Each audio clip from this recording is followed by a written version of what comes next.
যে চুল আপনি ছিঁড়তে পারবেন না, সে চুল ধরে দয়া করে টানাটানি করবেন না। সময় যতই খারাপ হোক না কেন, কারো কাছে কখনো মাথা নত করা যাবে না। নবাবের মতোই জীবন যাপন করি আমি, তাই আশেপাশে দুই একটা মির্জাফর তো থাকবই।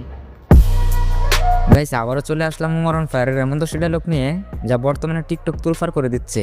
আর এই ডায়লগগুলো শুনে অনেকেরই গা জ্বলতেছে। তো চলুন বেশি কথা না বলে ভিডিও শুরু করা যাক। তো লিস্টে শুরুতে রয়েছে উমর ভাইয়ের হেটার্সদের উদ্দেশ্যে বলা এই ডায়লগটি। আমার বন্ধু, শত্রু বা আপনজন সবার জন্য একই কথা।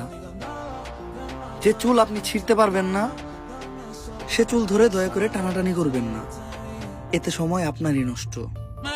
জানি এই কথাগুলো শুনে অনেকেরই গা জ্বলতেছে, তবে যাই বলেন গাইস, কথাগুলো কিন্তু অস্থির লেভেলের ছিল।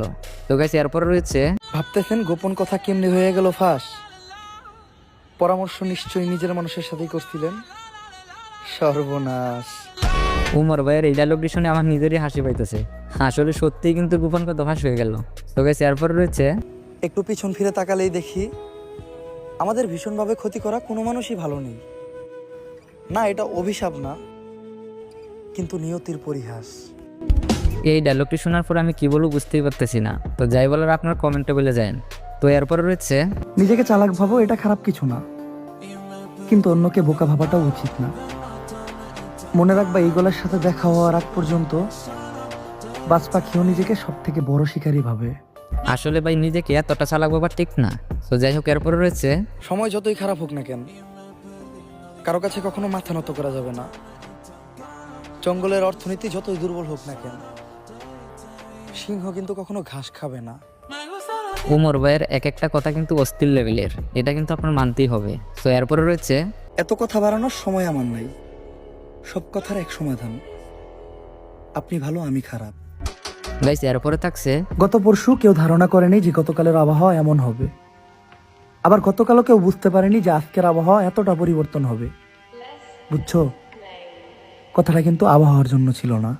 কথাটা কিসের জন্য ছিল আশা করি আমার মতো আপনারা বুঝতে পেরেছেন। তো এরপরে রয়েছে কিছু মানুষকে দেখলে আমি আমার রাস্তা বদলাই, এতে তারা ভাবে যে আমি মনে হয় তাদেরকে দেখে ভয় পাই। দেখ ভাই, আবর্জনা দেখলে সবাই নাকে হাত দেয়, এটা স্বাভাবিক। উমর ভাইয়ের কথাগুলো এটাই বোঝায়, কিছু জিনিস ইগনোর করতে শিখুন, সব বিষয়ে মাথা গরম করা যাবে না। তো এরপরে থাকছে যে কয়টা চুল পড়ছে দেখতেছেন, হয়তো দুশ্চিন্তায় আর নয়তো অসুস্থতায়। এমনিতে টানাটানি অনেকেই করছে, তবে ছিঁড়তে কেউ পারে নাই। এই কথাগুলো কাদের গায়ে লাগবে কমেন্ট করে জানান। তো এরপরে রয়েছে দিন দিন মানুষের মন থেকে উঠা যাইতাছি, মনে হয় একটু বেশি উচিত কথা বলি। উমর ভাইয়ের বলা প্রত্যেকটা কথাই কিন্তু বাস্তবতার সাথে মিলে যায়। সত্যি উচিত কথা বলতে গেলে মানুষের কাছে ভালো থাকা যায় না। এনিওয়ে গাইস, এরপরে রয়েছে হুট করে বড়লোক হয়ে যাওয়া মানুষদের দেখলেই বোঝা যায় টাকা মানুষের অভাব দূর করতে পারলেও স্বভাব বদলাতে পারে না। সত্যিই গাইস, হঠাৎ করে টাকা হলে মানুষ এমনটাই করে। তো এরপরে থাকছে বাবার মতোই জীবন যাপন করি আমি, তাই আশেপাশে দুই একটা মির্জাফর তো থাকবই। সিনেমাতে ভিলেন মারা গেলে কিন্তু সিনেমা শেষ হয়ে যায়, আর লাইফের দুই একটা মির্জাফর না থাকলে ভাই আসলেই মজা নাই। প্রতিশোধ নিতে যাবেন না, সময়ের অপেক্ষা করুন, কারণ পচা ফলগুলো নিজে নিজেই ঝরে পড়ে যায়। তো গাইস, এই ছিল আজকের ভিডিও। ভালো লাগলে লাইক কমেন্ট শেয়ার করতে ভুলবেন না।